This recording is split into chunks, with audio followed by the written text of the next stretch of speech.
Yo, it's your boy DJ TRIGGS of Db8 Sports, and today,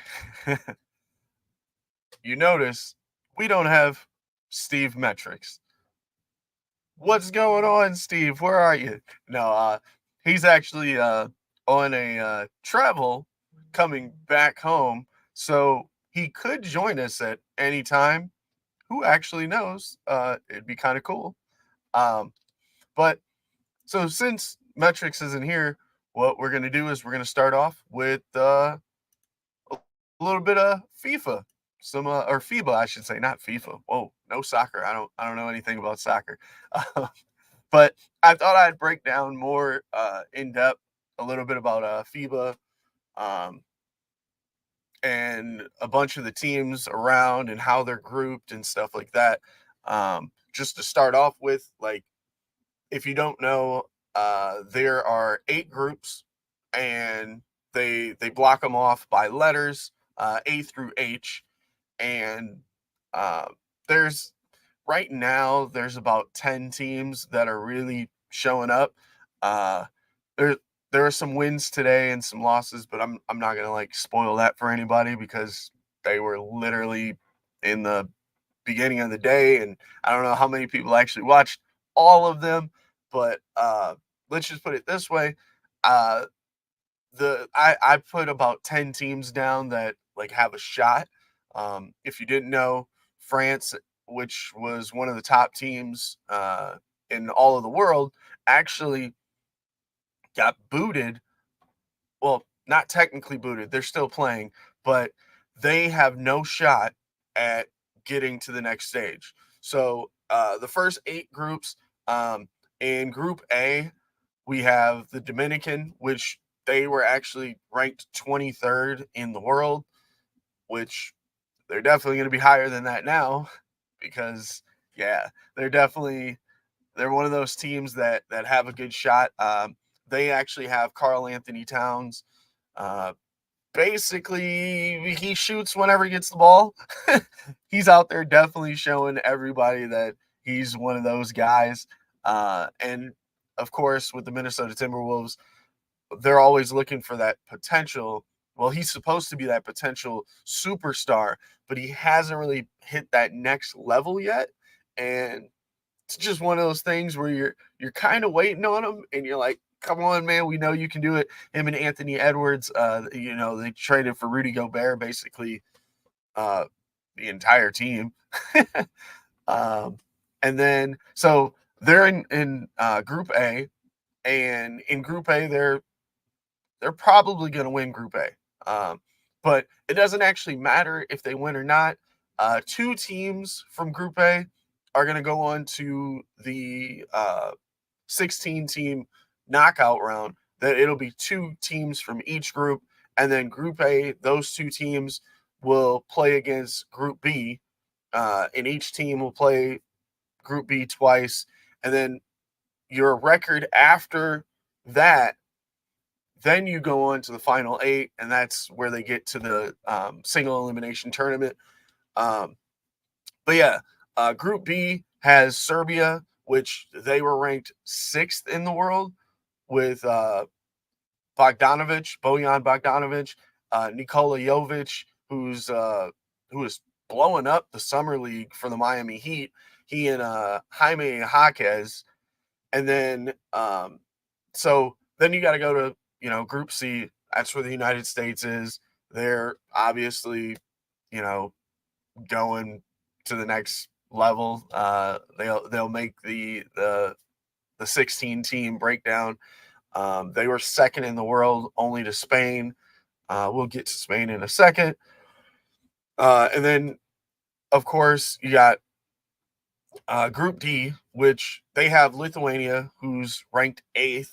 And then they have Jonas Valanciunas, who plays for the New Orleans Pelicans. Big man, obviously, center. He doesn't. It's weird when he plays for New Orleans. They got so many stars. Obviously, they got Bi. They got Zion, CJ McCollum. Like, if that team could put it all together, they have a real shot at getting to that playoff.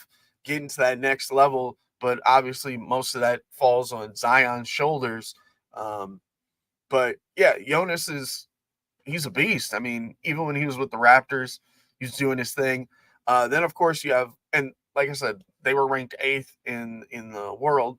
Then you have Montenegro, who's just coming on strong. They were ranked 18th, so maybe right outside of that top 16 that we're looking for.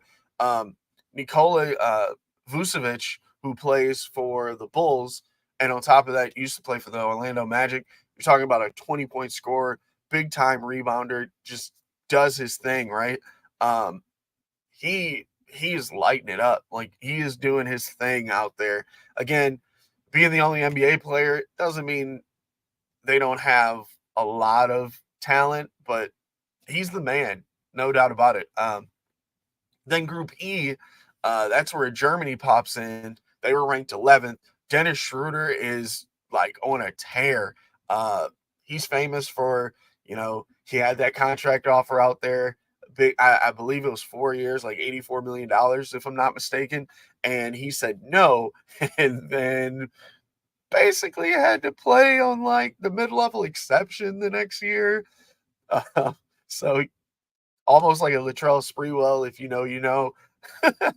um, but they have Dennis Schroeder, they have Daniel Tice, the big man from Indiana, um, Franz and Wagner.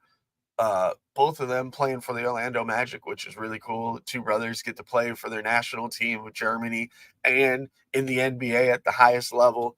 No matter what a track star says, definitely world champions. Um, but the Orlando Magic got, I mean, both of these dudes they're studs. I mean, they play stretch, big ball.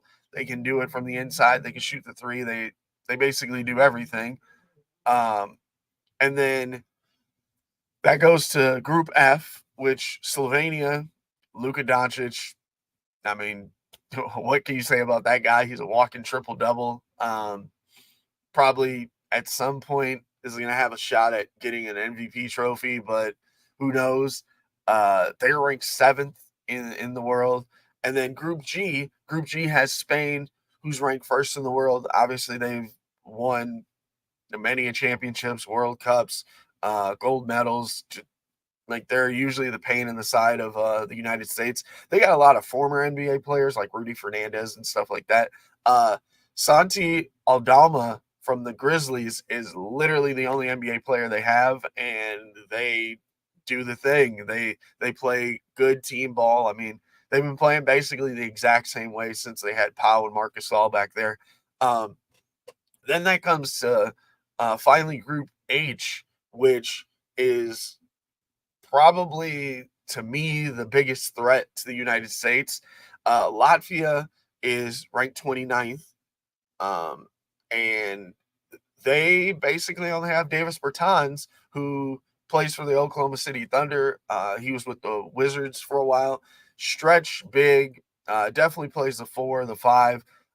In the NBA, he's more of a 4, but dude shoots at like 40% from 3. It's insane. Got a big contract with Washington, then they dumped him to Oklahoma City, just trying to get rid of contracts and big money, almost like the Bradley Beal deal. And they use that money, of course, to just not spend it. I don't know what they're doing over there. I know they gave some to Kyle Kuzma, but who knows, right? But Latvia is ranked 29th, like I said. And then the biggest threat is Team Canada. I know some people are probably going to say I'm biased, but they were ranked 15th coming into this, and they're definitely going to blow past that. I mean, they got Shea Alexander, Oklahoma City Thunder, 30-point scorer, going to be like multiple-time All-Star for sure. All-NBA, probably should get more of those. RJ Barrett, which really surprised me. Didn't know he was Canadian. He plays for the Knicks. Dylan Brooks just got that big offer from the Rockets after kind of getting embarrassed with the Memphis Grizzlies. And then Lou Dort, who not only does he play with Shea out in Oklahoma City, but like lockdown defender, 3-and-D, toughness, got that dog in him, kind of just a nasty, nasty player. Think of like a new age PJ Tucker kind of player. Um, then Nikhil Alexander Walker, he plays for the Timberwolves. Young guy, can shoot the three, play a little defense. Kelly Olynyk, stretch big, plays for the Utah Jazz. And then Dwight Powell, another big that plays for the Dallas Mavericks. Just like a ridiculous team. I mean, 1, 2, 3, 4, 5, like 7 NBA players are on that team, and like they are really lighting it up out there. I mean, they're part of the reason that France is out. France was actually in this bracket, so pretty cool stuff there. Let's see. Oh, making sure my camera's all good here. I don't know why it keeps moving, but we are definitely looking forward to that 16 teams, because like US has it, not to be mean, but they have it a little easy right now, playing against Greece without Giannis and stuff like that. The Nasus, I mean, wear my Bucks hat, but the Nasus didn't really do very much, so it was kind of hit or miss. They don't really have too much NBA talent on that Greece team, so usually Giannis kind of carries, basically like he does for the Milwaukee Bucks. But who am I to judge? Um, but yeah, make sure you're supporting, your country, and watch some games, especially if you're a basketball fan. It's a lot cooler pace. It's not just running up and down the court trying to get as many fouls as you can with flopping and stuff like that. Like, the referees are basically calling it right down the middle. Kind of like I said yesterday, the U.S. one game, literally the entire game was just fouls, stopping of the clock, just foul after foul, a bunch of free throws. And then the game against Greece, it was a little bit more open. I mean, they like dominated the free throw attempts.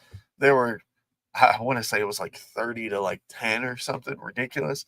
But when you have guys like Ant and Austin Reeves playing, they tend to go to the basket a lot.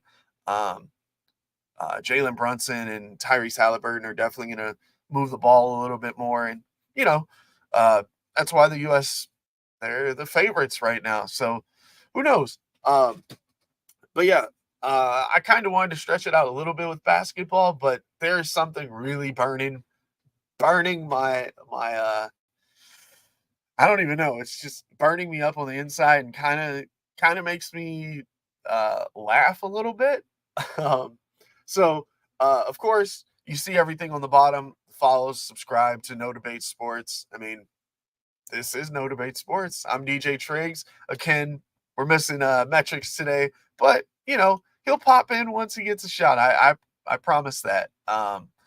Yeah. But the thing that's burning me up is this Dak Prescott, Trey Lance, 49ers trade to the Dallas Cowboys, right? So, man, where do you start, right? Well, let's start with that. Dallas Cowboys trade for Trey Lance coming from 49ers, right? But that only tells like half the story. Because when you look at it on the surface, Dak Prescott has this huge contract that he just signed. But with some of the deals that are getting signed now, with potential deals that are going to get signed, um, like your boy in Kansas City, Patrick Mahomes, is making $500 million. Um, but and then Jalen Hurts with his deal, and some of these potential deals that are coming up for Herbert and Tua and guys like that. Um, Dak Prescott was not informed by Jerry Jones or Mike McCarthy or whoever's calling the shots over there. He was not informed that they were trading for Trey Lance. And you would think him being the starting quarterback of the Dallas Cowboys and locked into this long-term deal. He's getting $31 million in next year, and then 35 after that. And then he's an unrestricted free agent, a UFA in 2026. Like, you would think if they were bringing someone in, they would let him know. Because he's obviously going to be the starter this year, right? And then they make this trade, and everyone's scratching their head. They're like, wait a minute. The 49ers are letting go of this first-round pick? I mean, they spent a number 3 on him. And we'll get to that in a second, the pick in itself. But how do I put this? He's making $8 million the next 2 years, and then he has his 5th-year option if they pick it up. So if they pick up that 5th-year option, Dak Prescott technically could be an unrestricted free agent at that point. So are they telling Dak that if you don't work out for these next 2 years, we're going to go to Trey Lance? Because why else would you trade for him, right?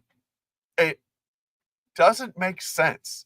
And, I mean, we're all kind of baffled by it, but why would you do something like that? If you're the San Francisco 49ers, why would you make that trade? Well, you're kind of trying to dump him, right? But you're not getting very much. So when you look at it that way, on the Dallas Cowboys side, it doesn't make sense because you already have your starting quarterback in Dak Prescott. And if you're the 49ers, he's not making that much money. $8 million is a lot of money to us regular people, but in NFL terms, he's making a fourth of what Dak Prescott is. And he's doing that for 2 years. Then you can get rid of him. And you can kind of look at this in the same way of the Jordan Love, Aaron Rodgers, Packers situation.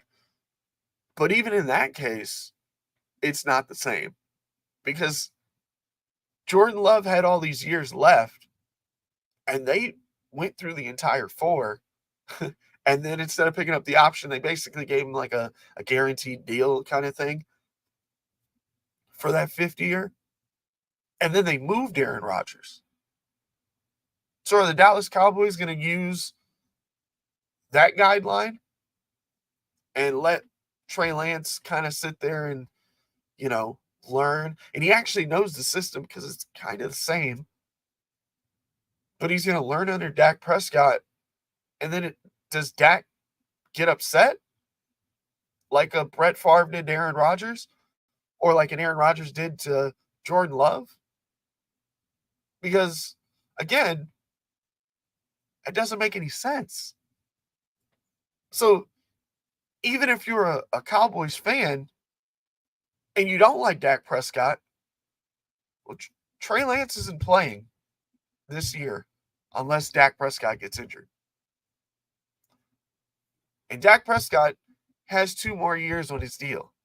Then after that, he's got some plus years. Basically, they were like void years for the restructuring, and we don't really have to go into that stuff, but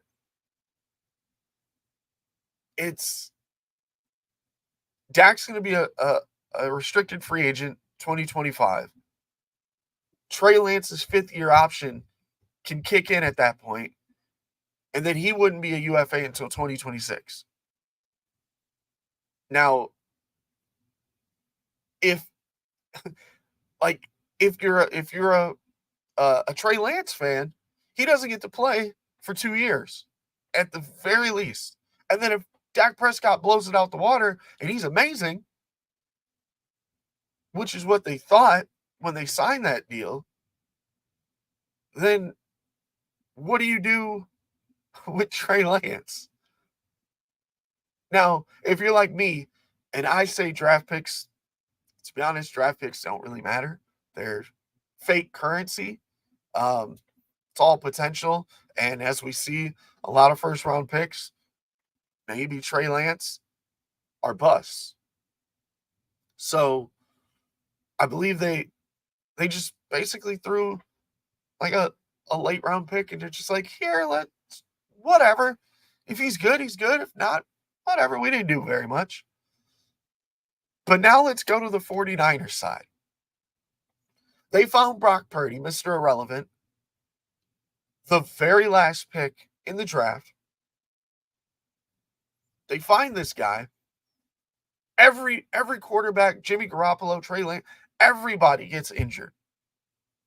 And then Brock Purdy comes in, and he's your new starter. And he auditions and kills it. Absolutely kills it. And of course, famously, he gets injured in the playoffs. A lot of people thought San Francisco was going to do big things, right?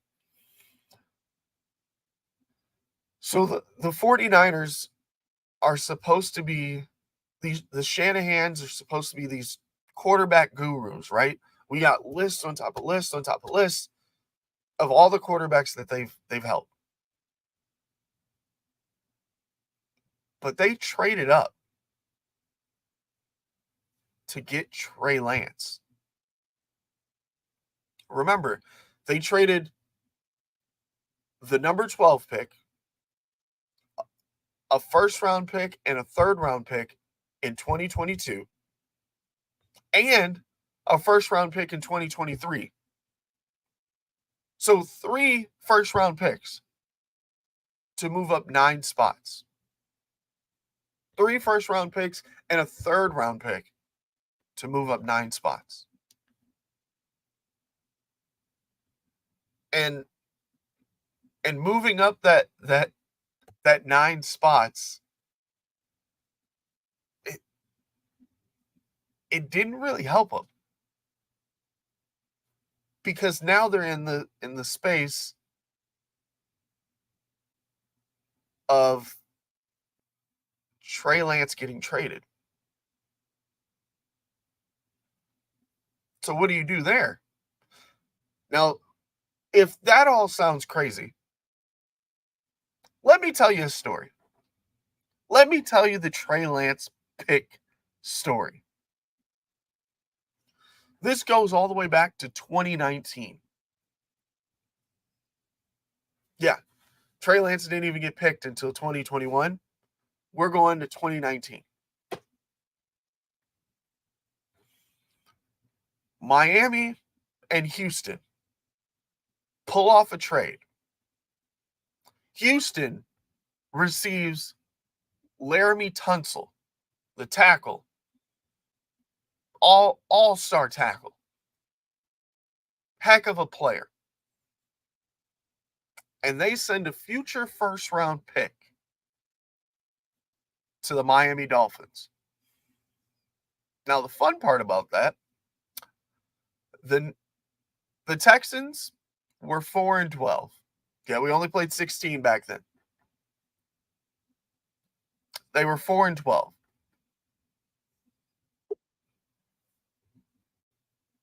Uh-oh. Wait a minute. This story might get put on hold. We are adding in STEVE M3TR1CS, the man, the myth, the legend himself. Yes. I found my way out of the Northwoods, and Nice. nothing's scarier than grizzly bears and Bigfoot and weather. Nothing's scarier than bad Wi-Fi.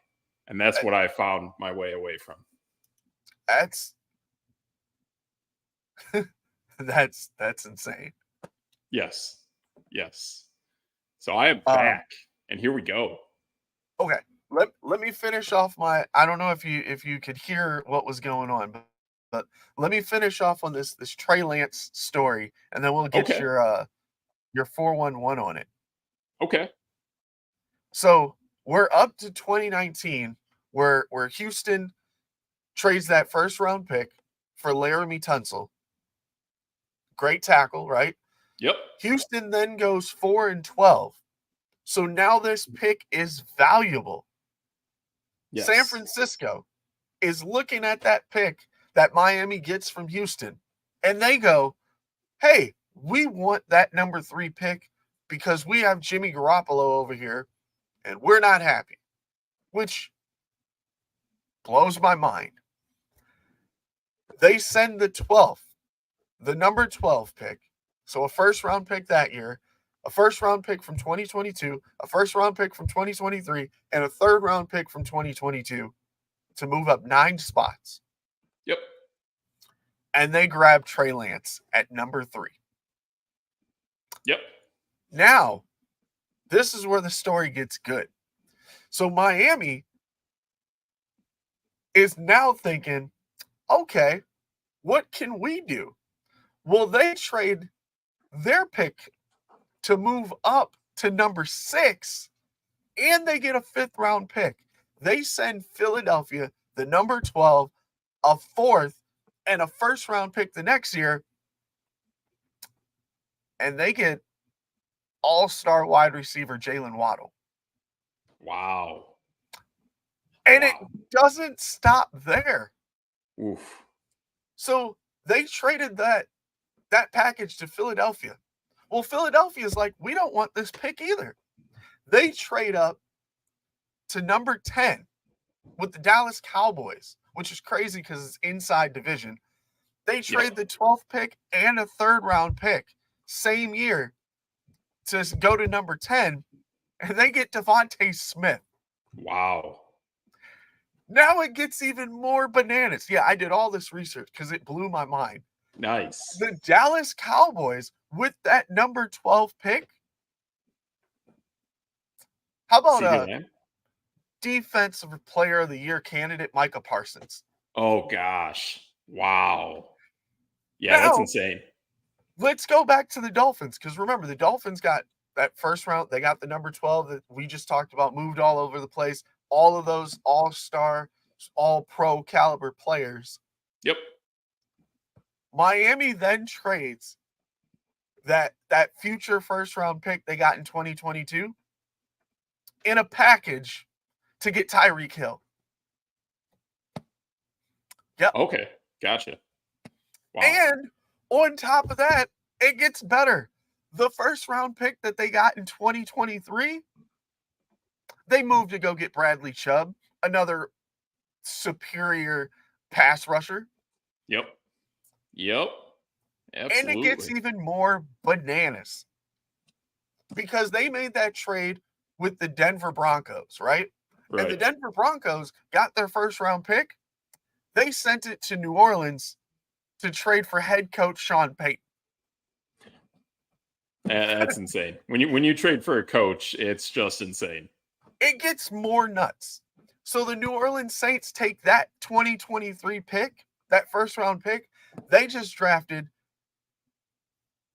the number 1 high school recruit in 2020, the number 1 defensive prospect in the 2023 draft from Clemson, Brian Brees.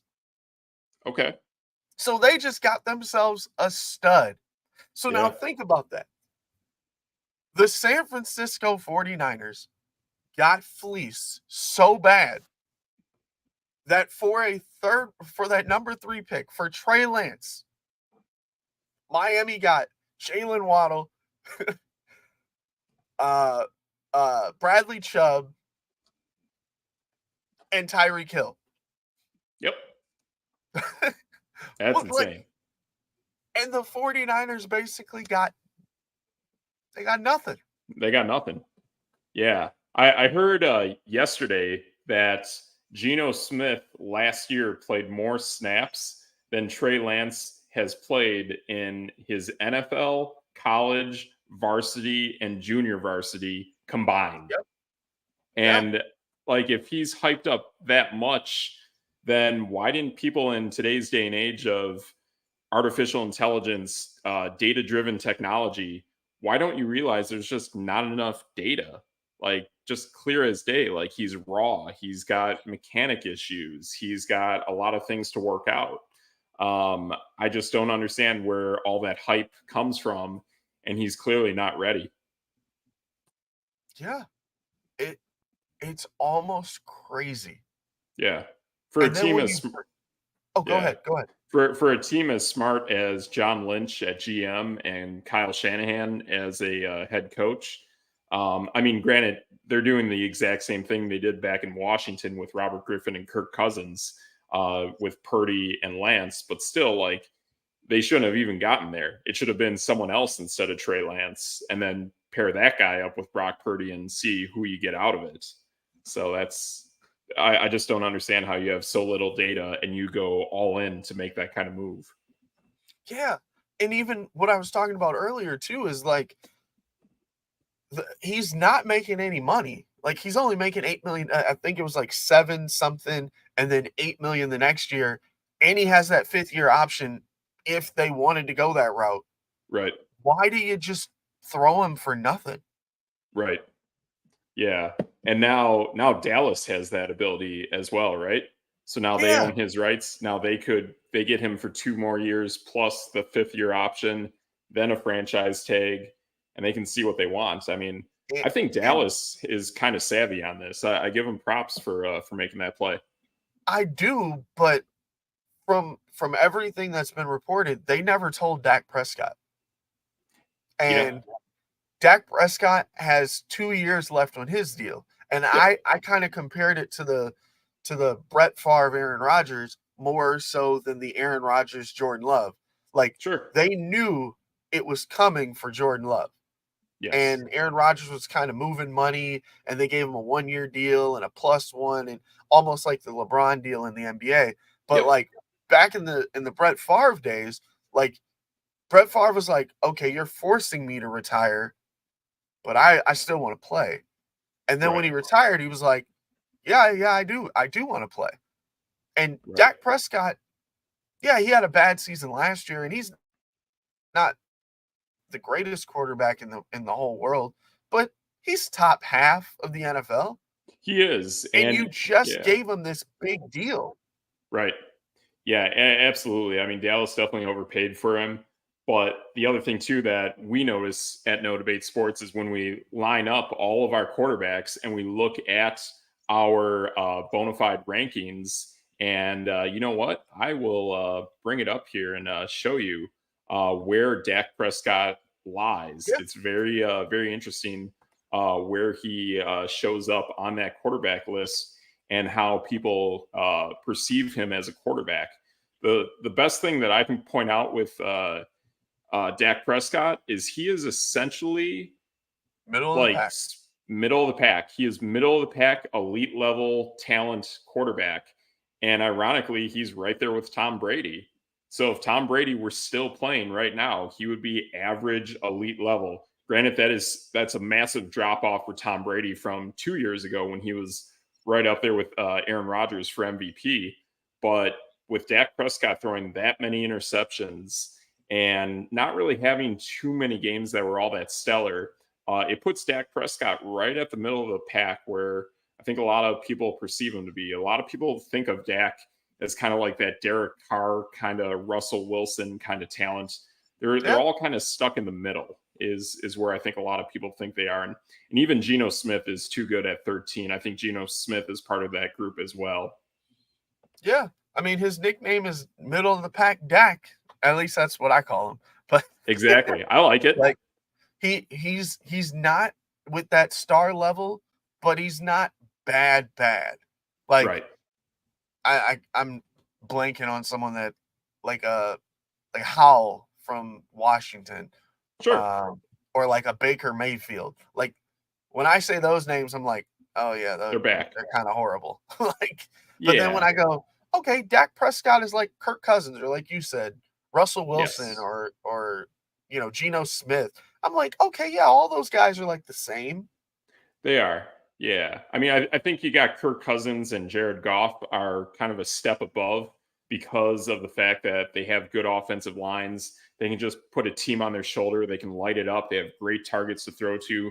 They have a different kind of echelon of high octane offense that Dak just doesn't have. He has good pieces. I still think they wish they still had Amari Cooper, but there just isn't that firepower out of Dak Prescott that we once saw back when they were kind of going head to head against Green Bay and Aaron Rodgers. And I remember in fantasy back then, I had Dak and Rodgers. I think our league was really small back then, and we were doing 2 quarterbacks, and I started both of them against each other, and I had like 9 touchdowns between Dak Prescott and Aaron Rodgers that day.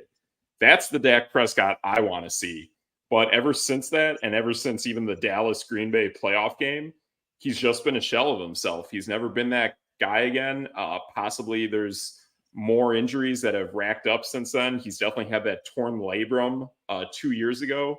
So we don't quite know how that's really developed into the rest of his mechanics. But there is something with Dak that isn't quite right compared to when he started his career. Right. And that's the thing is like it completely just throws me off that like he has I mean at one time Dallas's offensive line was, second to none. The I best. mean they have all Yep. pros and pro bowls and just everywhere. And then of course they Exactly. had a solid tight end. Yep. Yeah, Dalton Schultz was great. They had solid wide receivers. They had a pretty solid running back. And he fumbled all of that. Yeah. Yeah, absolutely. It's just not the same kind of level of offense. And it's why even going into this season, I mean, I made the YouTube video and I really, really like those pieces they have on defense between Stephon Gilmore, Trayvon Diggs, and Micah Parsons. And I even love that Mozzie Smith that they drafted out of Michigan. But they just, like, to me, I have those concerns of, can that offense stay on the field? Is Dak going to turn the ball over quickly and just expose that defense again? And no matter how good your defense is, if you keep coming back on the field, you're going to get gassed and you're going to rank as one of the worst defenses out there, just like we saw with the New York Jets last season. A great defense, a lot of good pieces that they have in New York. But when you have Zach Wilson and Joe Flacco pretty much going 3 and out every other drive, your defense isn't going to be good. It's just not. Even the Rams were one of those good defenses, but they had no offense last season, and they were out there, and they were one of the worst defenses in the league. So it happens, and I have real cause for concern for Dallas this year, and I don't think I want to spend the draft capital to select a defense that I have that many question marks about, when I know I can go to the back of our draft and I can select a defense with almost little equity. And there's a few defenses I'm juggling that I know that I think are going to be one of the top 5 to 7 defenses in the NFL. And I can wait. I can wait just like I did on Philadelphia last season. I can hang out in the 13th, 12th round and know I'm going to get one of these 3 elite defenses. And I know those offenses can stay on the field more consistently than Dallas. Yeah, that makes sense. Bringing it right back to fantasy football. 100%. 100%. So but yeah, I like Dallas. It's just kind of a bummer to see what's going on with quarterback. They got weird chemistry going on when that team with the weapons they have. And plus, I mean, they still need to figure out what the heck they're doing outside. CeeDee Lamb is a fantastic receiver. He's their best weapon on offense, but he plays the slot. And you need that outside threat. You need someone to extend the secondary. And right now, I just don't feel like it's there. I think they still need a Amari Cooper-like player. And Michael Gallup is nice, but he's gone. Like, he's really banged up now. So that injury that he had a year or so ago is really starting to rack up. So yeah, that's kind of how I feel about Dallas. I think the scarier team in that division is probably New York.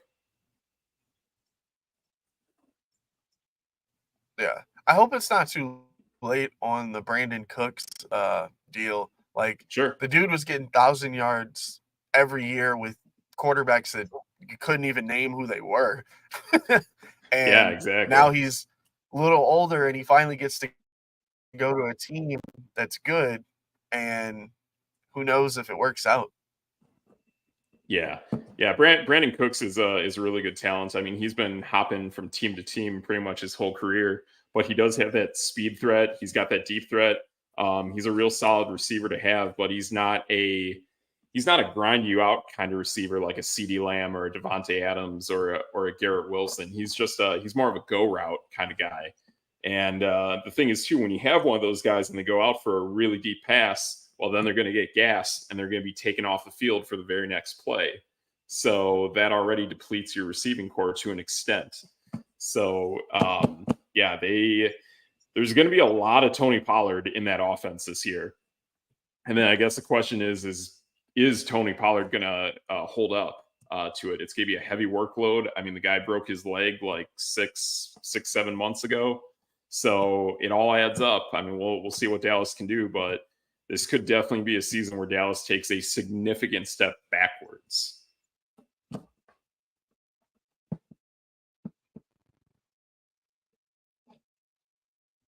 Yeah, Yep. and that's one of the big things about their defense too. Like you said, if that offense takes a step backwards, maybe Dak Prescott kind of gets fed up and doesn't really go his all. I mean, he's still getting $30 million, doesn't matter. Yep. And Tony Pollard and Deuce Vaughn don't like keep the ball rolling. That defense is going to be out there, and Micah Parsons is good. He's great. He's elite at pass rushing, but if they're not in pass rushing, the other team's trying to run out the clock, you've neutralized Michael Parsons. Yeah, and this is also a team, too, that doesn't really have anyone that's that much dominant on the opposite side of Micah Parsons. So, you need to bring that pressure. I can tell you from what I saw the Raiders, and it's ironic we're talking about this because the Cowboys-Raiders game is actually on NFL Network as we speak. Having those edge rushers is vital. Like Micah Parsons is kind of like that Ray Lewis kind of stalking hawk kind of player on the defense. He just kind of goes wherever, and you're kind of terrified that at some point he's going to burst through an open gap and really get your quarterback or your running back. But you need to have some edge rushers. I know with the Raiders in this game, I'm going to have to find it at some point and post it. But there is a play where Tyree Wilson, who we drafted with our 7th overall pick in the draft, it was his first preseason game. And he is on the left side of the defense up against Dallas's right tackle. And he takes a 6'4", 307-pound offensive lineman and pushes him all the way from the right side of the offensive line to the left side of the offensive line, all the way to the left tackle. He missed running into the quarterback, but I've never seen anything like that before. And having that kind of presence with an edge rusher and also having Max Crosby opposite that, and then we have Chandler Jones somewhere in the middle, that's that kind of pressure that Dallas wants. They need to have something where Micah Parsons can kind of come in at any point, but they need 2 other elite edge rushers, and they don't have that yet. So that's where there's a little bit of concern for Dallas is, okay, cool. Well, you don't have the edge rushers, so your secondary is going to be out there longer, and those quarterbacks are going to read off those corners a lot easier, I think. Right. But speaking of, keeping that defense cooked a little bit, how about we go to the Jonathan Taylor news that you put on Twitter and made a poll out of? Do you have the poll results for that? Yeah, so I made a poll out of where we think Jonathan Taylor is going to end up. And I heard talks about this last night that basically Jonathan Taylor was going to show up at some point before the trade deadline and possibly have a deal met with another team. And from what I've heard is that there's been 2 teams that have really been in the mix. And then there's been a kind of like 4 other teams that have kind of been lurking there, but really haven't had as much of a drive to acquire him as those other 2 mystery teams. And we know that one of the mystery teams was Miami. And we know that it's Miami because they once tried a few weeks earlier to try to acquire Dalvin Cook, and that didn't work out. I know you and I thought Dalvin Cook would end up in Miami to some extent, but it didn't work out. So, and not only that, like their young running back they drafted, Db8 just injured his shoulder about a week or so ago. Pretty rough injury. So it didn't really work out to the extent they want. Raheem Mostert is kind of getting up there in years. He's an explosive guy, but he gets rather frequently. And Jeff Wilson's a solid ball carrier too, but he's also a guy kind of getting up there in years. So let me bring up what we got, and I can show you guys what our poll was that we had. So looking here on Twitter X, we got what teams do we think he'll end up on by the end of the day? And definitely the public went more with the Miami Dolphins because that was one of those two mystery teams reported.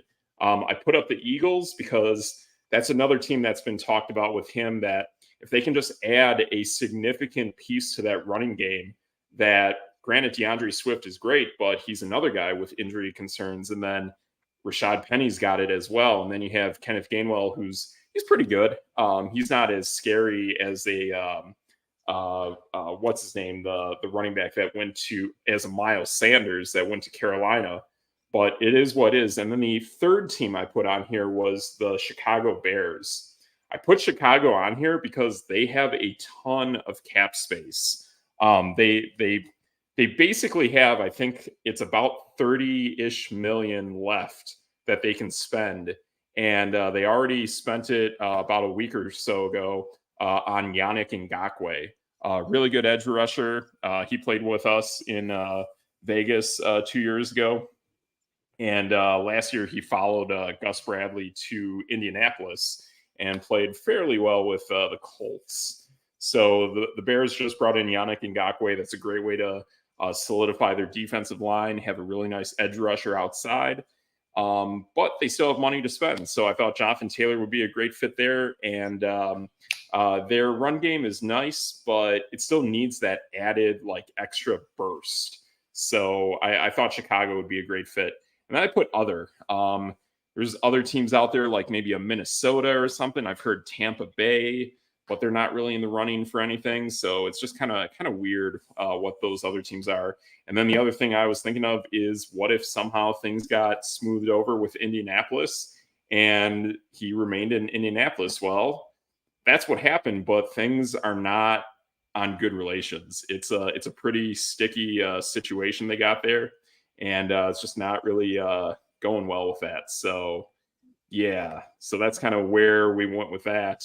And it's So just kind of a bummer how it's gone. I did some research.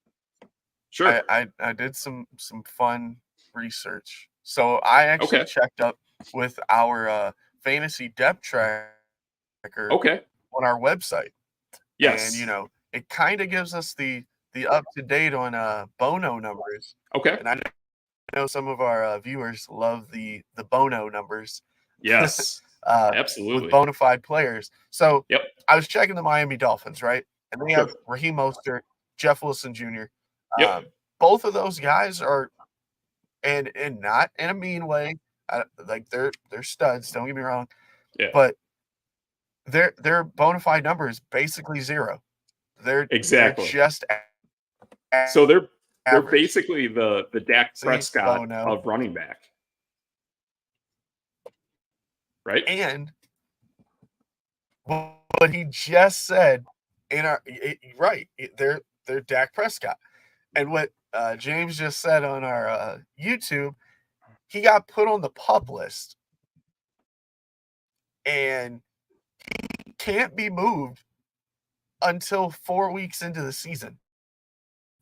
Gotcha. So they're basically going to pay him to just sit at home and pout. Sure, but they do up the leverage for what they could bring in. But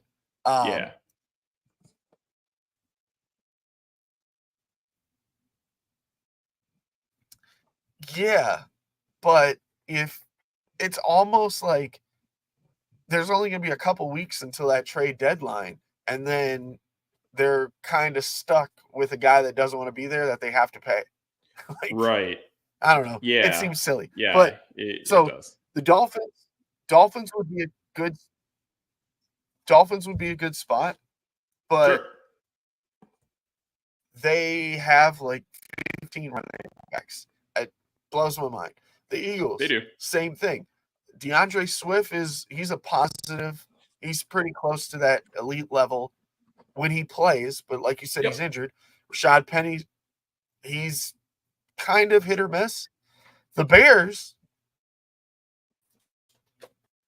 and right, neither one of those guys Yeah. are. They're just middle of the pack guys. You know, they're They're a not bona fide. little on the Right. positive side, but it's hit or miss. Then Yeah. And then I plus, we know found, that Deontay and I went Foreman through numbers are every from single team on our McCaffrey. fantasy depth tracker. Sure. Yeah. Yeah. Fantasy depth tracker, and I looked at, which running backs were doing this and who they're paired up with, and I found 3 teams that I was like, "Ooh, this could work." You named one of them, which was Tampa Bay. If so, if the Indianapolis Colts wanted to be just hardball players and they didn't want to trade him to anyone in the AFC, you have Tampa Bay, Rashad White, Chase Edmonds. Both of those guys are way too far on the negative side of bona Right. fide numbers that I'm like, oh, I don't want to touch either one of them. Tampa Bay is kind of a wasteland right now. Oh yeah, it is. Yeah, I mean, like it's just Mike Evans and Chris Godwin's there, but that's another guy coming off of injuries. And I know people like Baker Mayfield left and right, and yeah, he throws a lot to running backs and checks down a lot. But I still need to know at the end of the day, is my running back going to score? Are you going to drive the ball downfield? And that is where I have serious concerns about Baker Mayfield and Tampa. I still see that being one of the worst teams in the NFL. And I'm not afraid of that. Absolutely. Like, I know a lot of people love to point out Rashad White, but no way. That's why if you're the Indianapolis Colts and a guy is kind of trying to stick it to you, you send him to Tampa where he's literally, there's no chance of winning. He doesn't have a good quarterback. Their defense is kind of shot. And their offensive line's not very good. Yep. And then they go, oh, yeah, see, that guy is washed, whatever. And if you can somehow pluck a first-round pick from Tampa, you'd be getting gold. Yeah, exactly. Yeah, that would be an absolute steal. Plus, that first-round pick would be even more valuable because Tampa is going to be one of the worst teams in the NFL next season. So it's even better of a first-round pick and not a back-end first-round pick. Yeah, that's why I said gold. It might even be platinum at that level. Exactly. Yeah. I mean, I just feel like the worst teams in the NFL, just off the top of my head, are going to be Arizona, Tampa Bay, and Carolina. Those are easily 3 of the worst. I think Indianapolis, you can throw them in there too. So we've pretty much put 4 of the worst teams in the NFL in that category. So, yeah, that's what I'm seeing. So speaking of worst teams, yep, I figured out another one. Okay, another one. Sure. The Washington Commanders. Okay. Brian Robinson, Antonio Gibson. Again, both of those guys are on the other side of our line, and they're not very good. And again, if you wanted to send him somewhere that has money, because Tampa's not paying a quarterback, Washington's not paying a quarterback. Nope. That's usually where most of your money goes. He could go, they could send him there, and he's kind of in purgatory. Yeah, absolutely. But at the same time, then he really does bolster those offenses. I would love to see him in Washington. I think Washington has some interesting pieces in place. They have a good defense. We just need to see more out of Sam Howell, give that guy more reps, more experience. But I mean, I go back to the draft 2 years ago. The two best quarterbacks in that draft are Sam Howell and Kenny Pickett. We just haven't seen enough of them playing at a top-notch level yet to really solidify that claim. But this could be the year where they both really take off. I think Kenny Pickett is absolutely going to take off this year, just considering at how high of a value you're seeing both Deontay Johnson and George Pickens being selected in drafts. And then not too far behind them, you're even seeing more of a Pat Freiermuth. And even the run game is getting more attention in fantasy drafts between Najee Harris and Jalen Warren. So seeing a ton of offensive pieces is telling me that Pittsburgh is moving in the right direction. And now with Washington, you kind of get that talk about Jahan Dotson being really, really good. So we'll see what Sam Howell can make out of that. And of course, I love De'Ami Brown. And I know who De'Ami Brown is. And he ranked 45th-ish for us on bona fide numbers. So we want to see more De'Ami Brown. And we'll get it.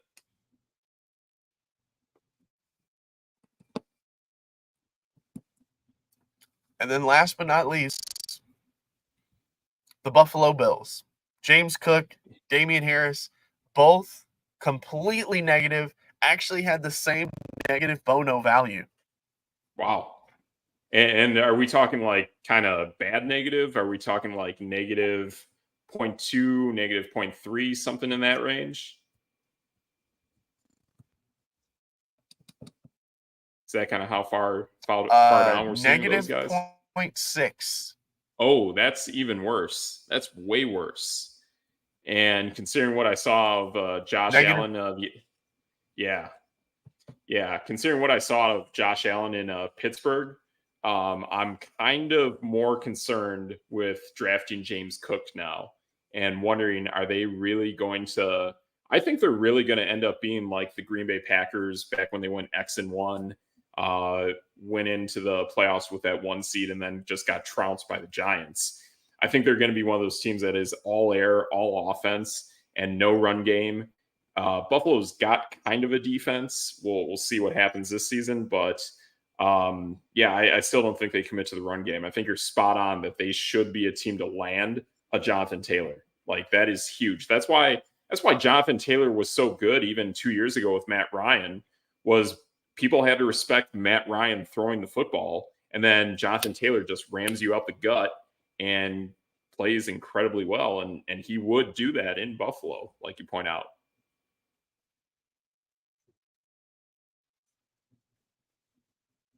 Yeah, that could work. That's what I mean.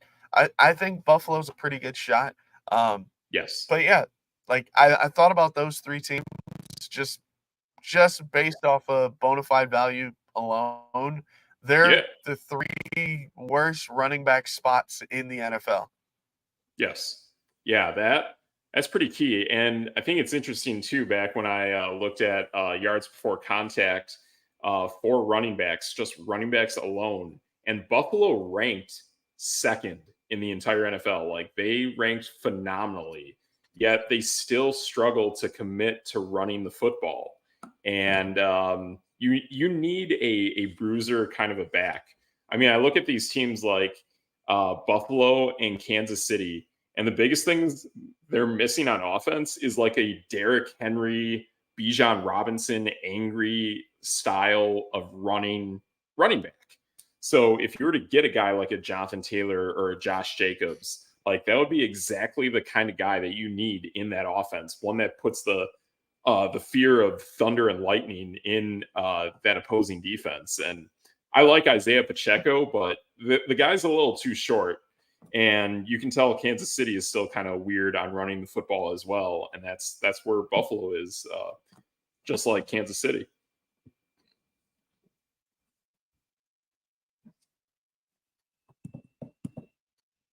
Yeah, with Kansas City, I was thinking about them, but they just have so many running backs that are young that I don't think they're just going to back out on them. No, they're not. I mean, they're still committed to Isaiah Pacheco. Even it's not even that long ago they drafted Clyde Edwards-Helaire, and he balled out in that week 2 preseason game I watched. So he looks good. Jerick McKinnon is always that Yeah. faithful tailback out of the backfield. He runs some of Travis Kelce's route tree routes. So, like, they're all incredibly important. So, adding a fourth running back there would really kind of mess things up. But that's how Kansas City works. I mean, they're all about that offense between Kelsey and Mahomes, and then just making everything else just a mix of a pot and trying to confuse the opposing defenses as much as they can with all different sorts of players that they can mix up on the field at any given time.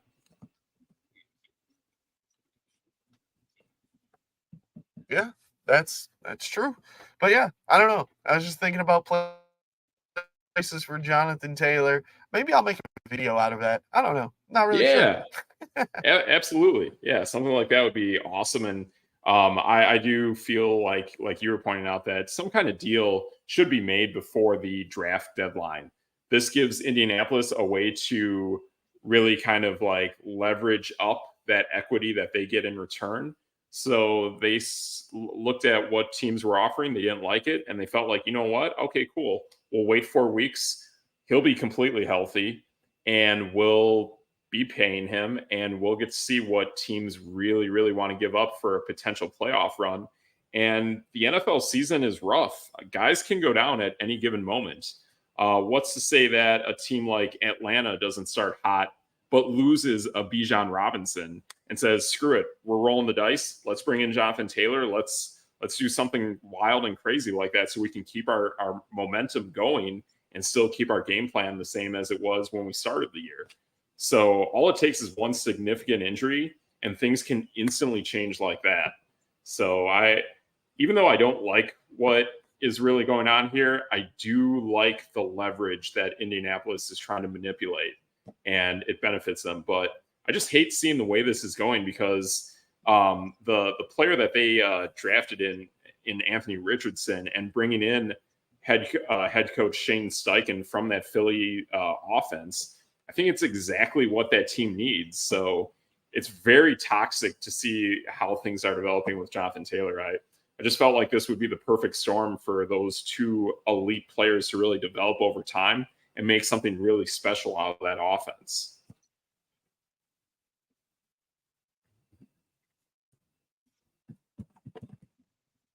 Yeah.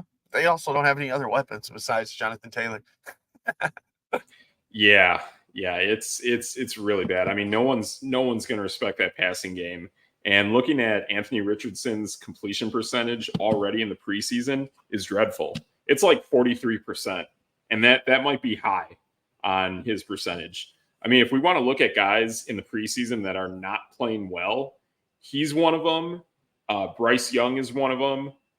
Actually, all the rookie quarterbacks are not playing well, but CJ Stroud is the one that I actually like the most out of it. The only downside with that guy is his offensive line is horrendous. He has the worst offensive line out of all of those three. And that's the only thing holding that guy back. But over time, that he can kind of make that a little bit better for him. Maybe get a little more blocking out of Dalton Schultz. Damian Pierce can definitely pick up some unchecked block defenders. So there's some stuff going on there. We'll see what happens, but yeah, avoid the rookie quarterbacks. There are much better options out there, and I know even you, Triggs, like those guys that are kind of at the back end of the draft between like the Aaron Rodgers of the world, the possible Russell Wilsons, the Tua Tagovailoas that are back there. So you got some good options actually at the back of your drafts.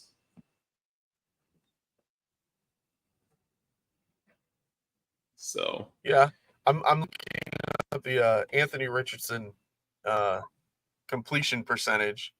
Okay, gotcha. Is it bad? It was pretty bad in college, and that was one of the things he had to. Let me check here. That was one of the things he had to answer to a lot. So okay. this past, oh my gosh, I mean, if I'm This Shane Steichen, past regardless, game, I'm riding with him. it was 35%. Wow. Yeah. And that one of the guys that I follow on Twitter X, Justin Dynasty Drafts or whatever, he really points out how bad Anthony Richardson is in this preseason, with numbers just like you pointed out, Triggs, that like his completion percentage is dreadful. It's more of like a batting average than it is a completion percentage. And that's not the way it should be in football.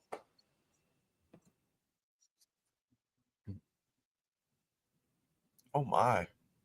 Uh-oh.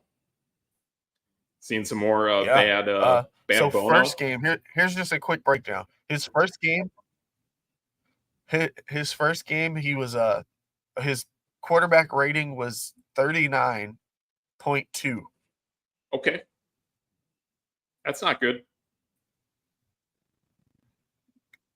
Second game, no, not even. Oh my gosh, that's it's so bad. Uh, uh, Yeah. the next game, it was he didn't play second game, and then the third game, Yeah. that's where he had that really bad percentage. So yeah, he's been pretty bad.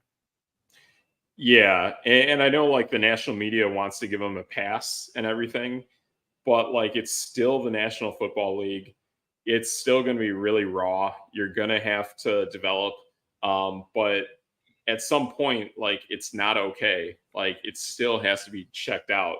I mean, I know a lot of people were going after Justin Fields last season, but guy really only had a slot receiver to throw to and a really good tight end in Cole Kmet. Anthony Richardson has some good receivers outside. I just don't think he's going to be able to get the ball to him. And I don't think he's as polished of a passer as Justin Fields is at this young stage of Justin Fields' career.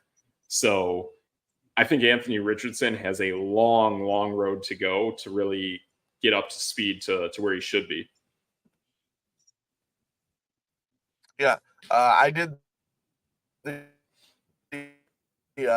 math for him. He was 44.8% complete. Gotcha. All right, so I was 43. I was closest to the hole on that one. That's a pretty good shot. And then James does say that he's been doing some 16-team mock drafts and noticed that it slides pretty fast compared to a 10.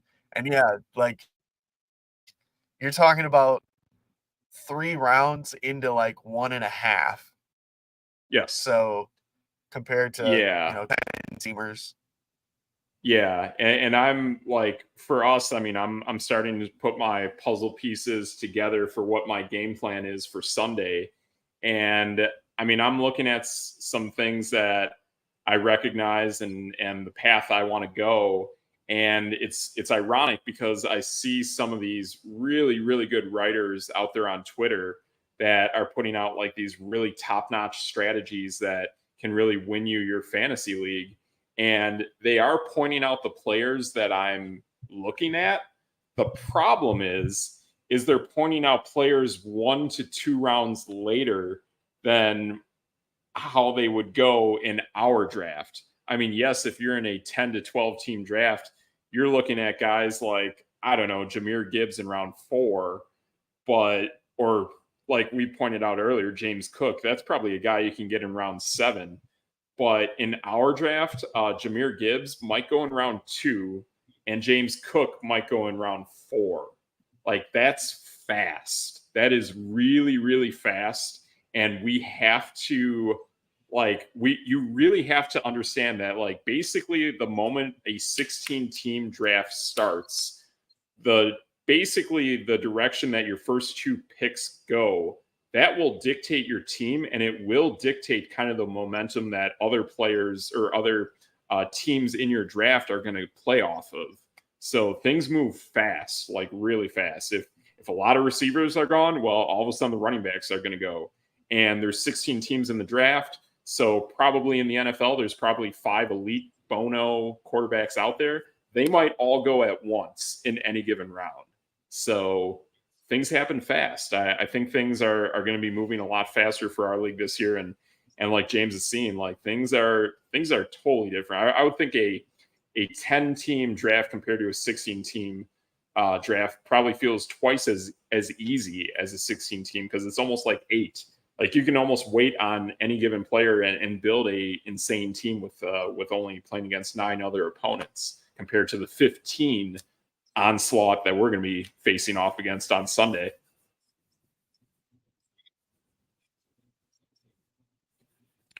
Yeah.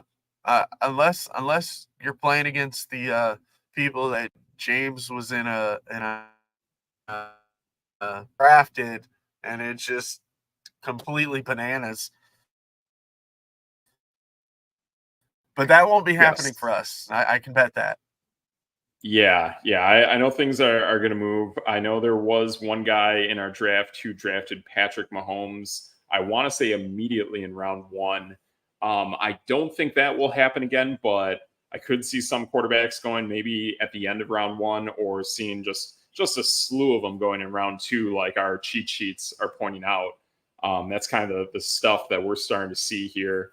Yeah, I mean, I'm already eyeing certain guys, and knowing that, like, even based on just like how the snake draft rotates, that if I know that in the next round, if that's a guy I want, and that there might be an opportunity for that player to fall to me, or is even a little bit back, and I won't be able to get him, well, then if that's a player I like, I'm going to take him the round earlier. So I'm not going to wait till that round. I'm going to jump on them a round earlier, and I'm even going to forego certain rounds in the draft that I just look at and perceive as not a good group of players. I don't see high bona fide number payout from them. And if that's the case, I'm just going to work the round before, and I'll get a player in round 5 and round 4, and then I'll actually get the player I want in round 5 in round 5. So that's a way you can kind of stack the deck when you're in a really deep league, is cheat off of those later rounds and bring them into rounds that you perceive as weakness.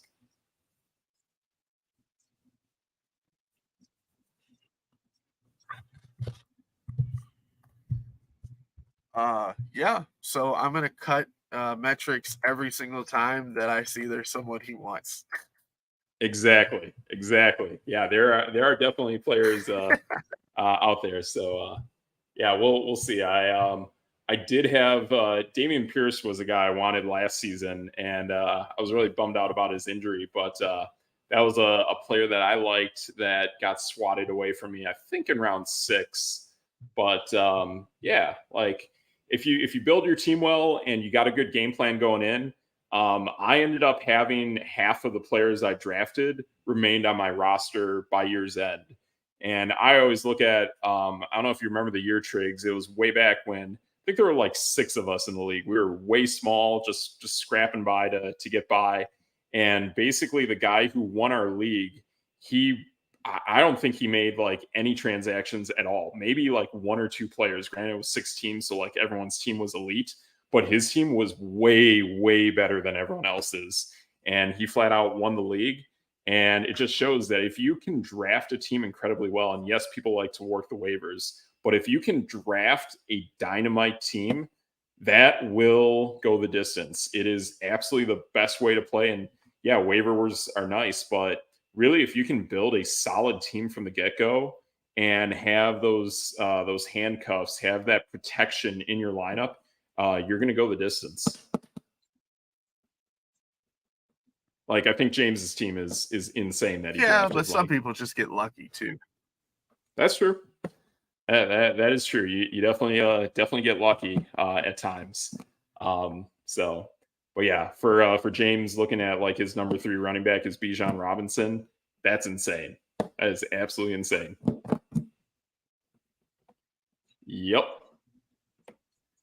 Like, so I know a person that drafted their team just okay. from mascots. Oh, yep. Okay. So I would think the better mascots in the game are actually, yes. It was really sad. Yes, because you got that weird coyote thing in Kansas City. You definitely got an eagle in Philadelphia. You got some weird falcon in Atlanta.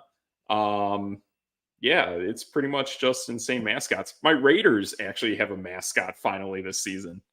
It only took forever, but I mean, we have a million fans that are all mascots. But yeah, I guess we have a mascot too. So yeah, that's good stuff.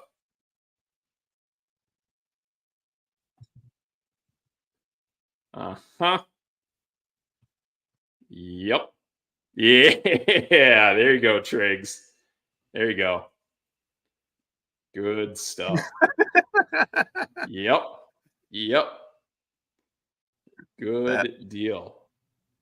So who was who's her quarterback then, based off of those mascot players?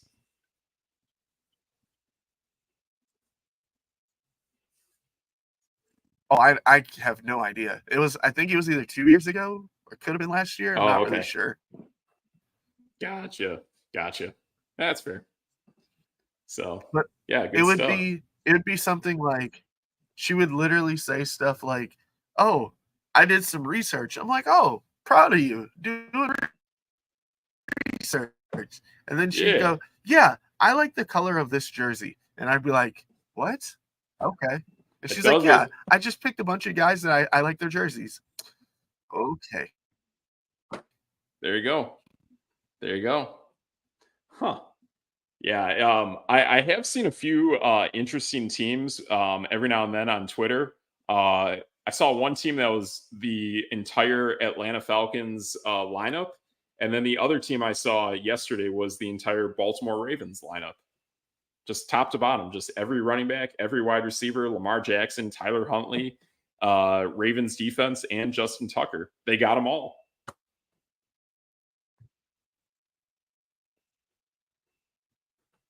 I'm not gonna lie.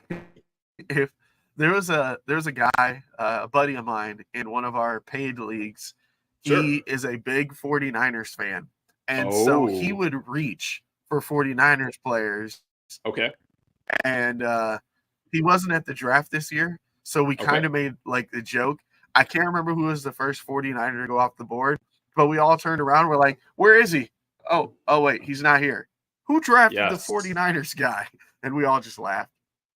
Yeah, that's interesting, and I think like it's interesting when we look at teams like San Francisco and we see all these really elite pieces on offense, yet we question Brock Purdy as a quarterback. So, like, how is it that some of these teams have really good weapons on offense, like Miami? They're another team, or even to some aspect like Washington for like Jahan Dotson. Like, how is it that some of these teams have really good pieces on offense, or even like now Pittsburgh with Kenny Pickett? Like, you got these teams that a lot of players from their offenses are being drafted, but the quarterbacks are not being coveted as much. And to me, that's a real eye opener that that quarterback might actually be much better than what people think. So that is something that I would be on the lookout for. I would definitely keep an eye on both Kenny Pickett and Sam Howell towards the, or not Sam Howell, but Brock Purdy towards the end of the year drafts, because there are so many players that are going from those offenses. Even like Daniel Jones is kind of a weird mystery one out there, because we know Darren Waller is like a huge part of that offense. We know Jalen Hyatt is probably their best wide receiver. Yet Darius Slayton played really well, and Isaiah Hodgins is a really nice piece that Brian Dable brought over from Buffalo. So it's kind of weird to see like these offensive pieces, yet the quarterbacks aren't getting that respect.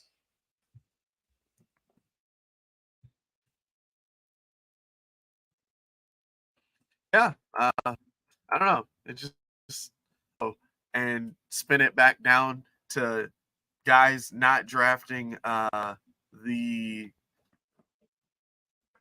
49ers. And then I'm like, wait a minute. No one's going to draft Trey Lance. But ching. Exactly. Cha-ching.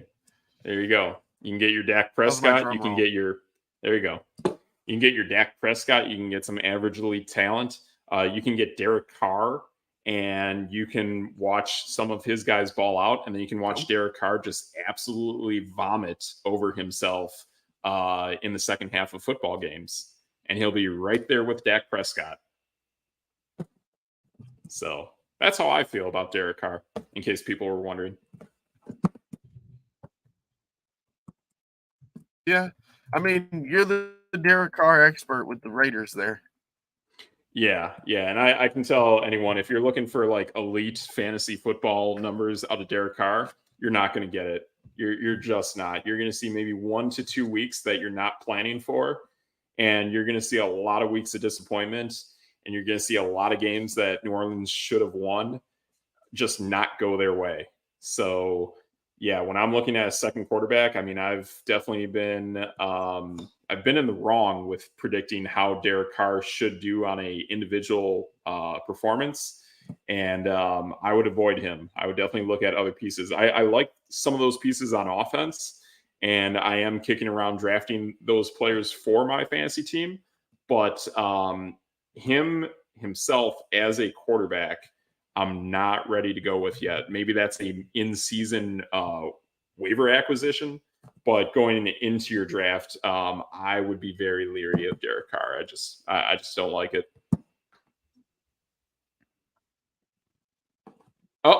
Looks like you're getting called out here, Triggs. Yeah, nobody should draft it. Oh, I was definitely. No. See, I'm glad we don't have time to go over my team. My team's good. Don't get me wrong. But there was a certain point, and Duffy was there, where guys were just drafting like nonsense. Like you had a guy literally go, "Oh, I think it's ready for us to pick a defense." We're in like round 8. I'm like, "Are you kidding me?" Sure. Then someone's like, "Well, if we're doing defenses, I'm going to get a kicker." I'm like, "No, don't do that." So then you had to like find a kicker or a defense. And this guy. Did you really draft Derek Carr? Yeesh. Hey, I think it's looking like that. Huh. But point this out. I think I'm going to call some BS on that one. Okay. But to be fair, I have been kind of like rolling that around my brain over the last few days. I could definitely see defenses going in the 8th round. I mean, if you're looking at your team and you're like, all right, I like the guys I got here, and I see some guys I can get at the back end of your draft. So like, this is where like building that puzzle comes into play, right? So like, you know how you want to start your draft, but you also need to know like, who are those guys that are like the tea leaves that you know are really good, but for some weird, crazy ADP reason, they're just not being drafted at all. And you want to fill out the rest of your back end of your roster with those guys. So you got those guys there, you got the guys you started with, and now you got to fill that space in the middle of your draft. So is someone going to think, okay, I like the front, I like the back end of how I'm building my team. What about that middle? And am I going to reach for a Philadelphia, a San Francisco, or a Dallas? That is a real possibility I think is going to happen, with our league on Sunday. And it already happened with your 16-team league that you drafted the other day.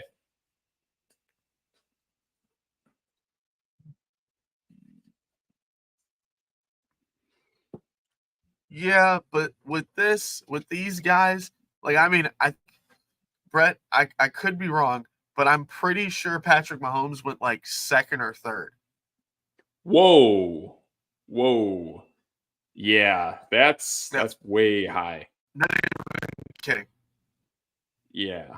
And to me, like, I know he's MVP, but I think he's I don't even think he's one of the top 2 quarterbacks in the NFL. I think the top 2 quarterbacks are Hurts and Josh Allen. And it might even be Josh Allen number 1, just because of how much he puts that team on his back. And now Jalen Hurts is going to have more of a run game. However, Jalen Hurts missed a month's worth of games.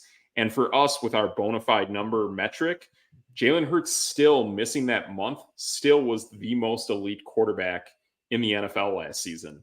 So, yeah, like I would have more faith in Jalen Hurts. I'm considering drafting Jalen Hurts, but I'm not looking at being as happy of giving up a second round pick to draft Jalen Hurts. It's just too expensive. And it's why going into last season, I knew that I would get great value out of taking Jalen Hurts in round 3. I was thinking I might have to do round 2, but I felt like things would be okay. And I could go Joe Mixon, Travis Kelce, then Jalen Hurts, and I would have that solid start of my roster and be able to take care of things from that. But yeah, don't go Patrick Mahomes like right out of the gates, especially in round 1 when you have Justin Jefferson, Jamar Chase, Kelce, Austin Eckler, Christian McCaffrey. Those guys are absolutely insane. And you definitely got to start your team off with those guys if you're drafting up there.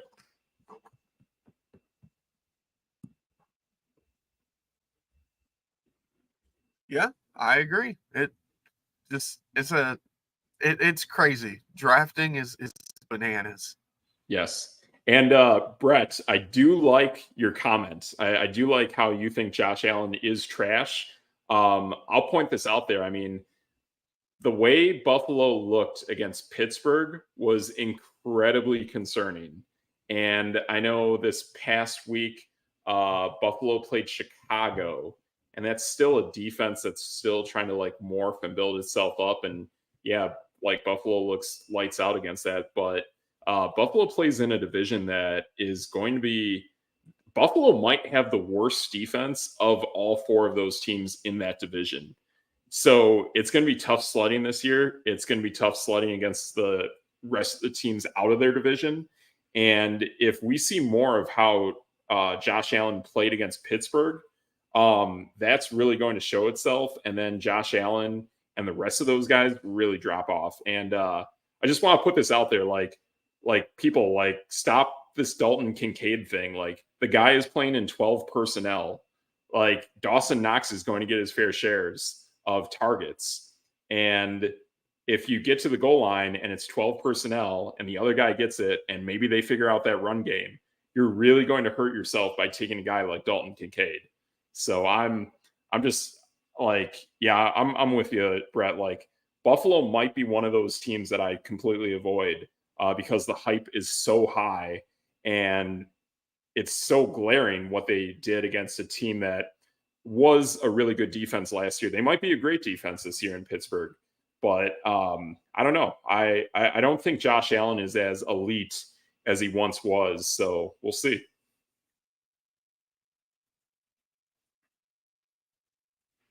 And there you go. Losing multiple starters in the offseason I'm adding for your Buffalo is not good. to the teams. Yeah. I'm adding Buffalo to teams of guys to not draft. Yeah, I think that would be a really good YouTube video that we have to come up with for the rest of this week. Is looking for teams not like that you don't want to draft. And ironically, Buffalo might be one of those better teams that you really want to stay clear of.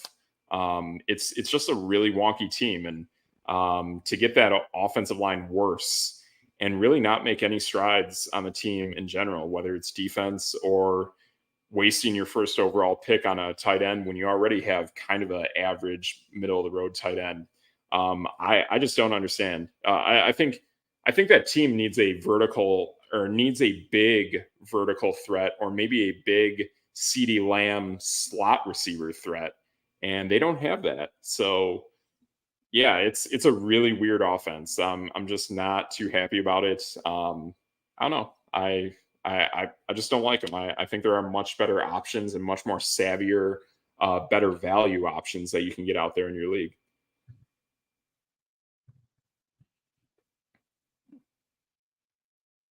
Yeah, I agree.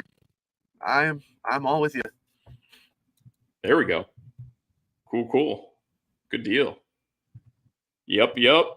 So Yeah, I don't want to give too much of my draft strategy away, considering we're up doing this on Sunday. We're a little bit up against the clock now, and I know you did your draft and built your team, and we don't want to give too much away, considering we're going to be hot with our teams on Sunday.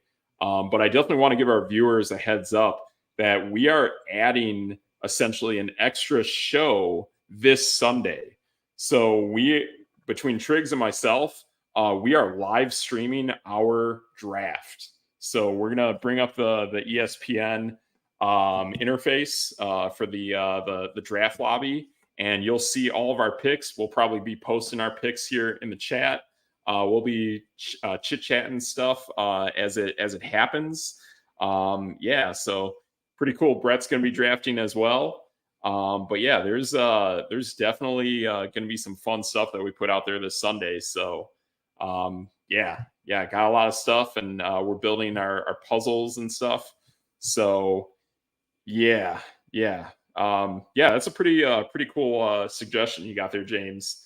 And that's something I'm looking at. I am looking at a few things. One is I want to look at kind of like the pseudo handcuffs that you want, or those players that you need. Like it could be a running back. We've always heard that term associated with running backs, is that you should handcuff their backup.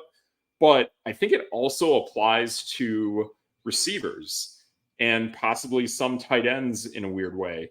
But like, you really got to understand that if your main guy goes down and it's a very highly valued pick, and there's the potential that someone can easily step into that offense, you want to secure that backup and make that a reality. So that's something I want to point out. But yeah, definitely something with kind of a draft strategy and kind of how you want to put things in place. Maybe like a general puzzle building strategy. Essentially, that's what it is. It's a fantasy puzzle playbook. So we try to build our team going into our draft with a general mindset of what we want to build. So I could do kind of those two videos for you guys this week and help you out with that.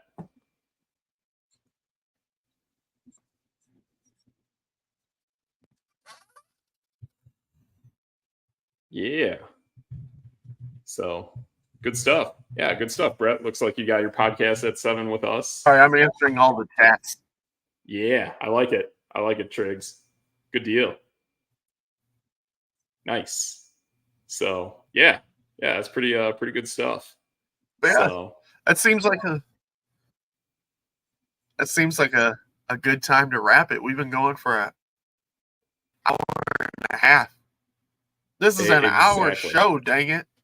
I know it's an hour show, and I definitely think in the future we'll kick this around as we grow and get better, and really kind of making more organized fantasy topics for you guys, and more organized NBA topics, so we can extend this show longer and give you guys really like full-blown in-depth content on things that we really dig deep into, because we know some of those bigger time shows out there in the sports landscape go for like maybe 2 to 3 hours, maybe not 3. We might try 2 and see where it goes. But we really want to give you guys some really top-notch content and give you the perceptions and the skills that we have to play fantasy football, and that really good insight that Triggs has with basketball and the NBA.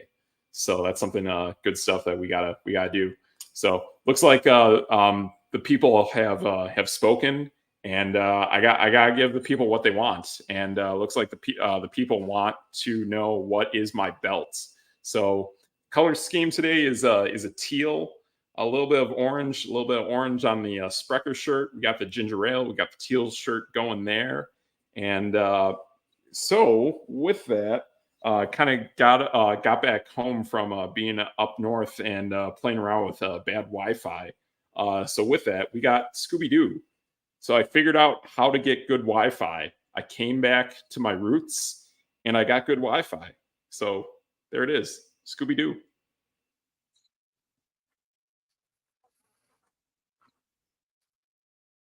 Yep. So what video game you got today, Triggs?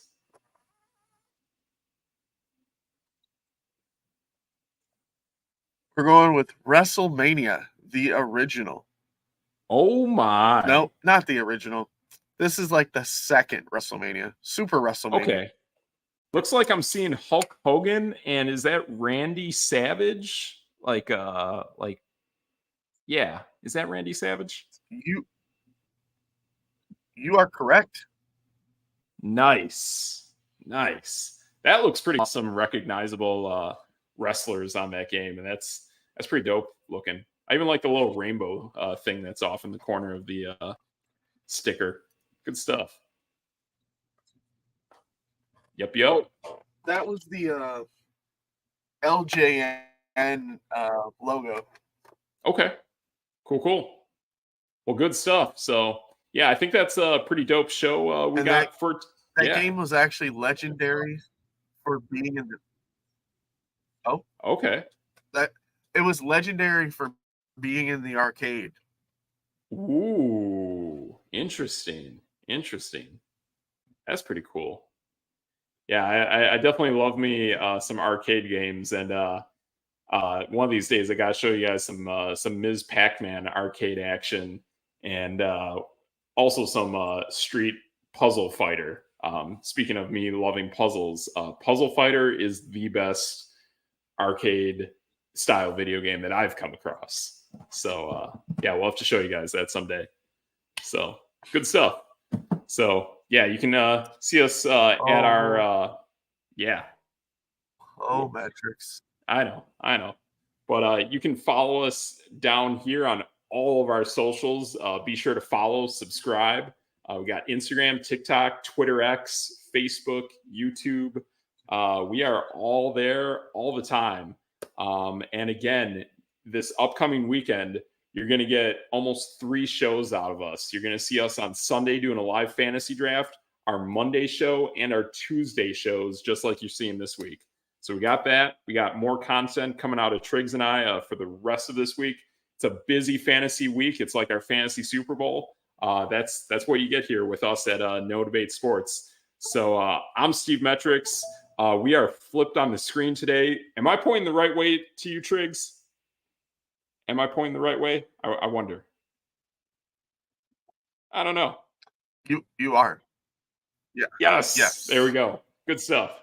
So I'm Steve M3TR1CS. That's your boy, DJ TRIGGS. And we are No Debate Sports. DJ TRIGGS. DJ TRIGGS. And that's No Debate.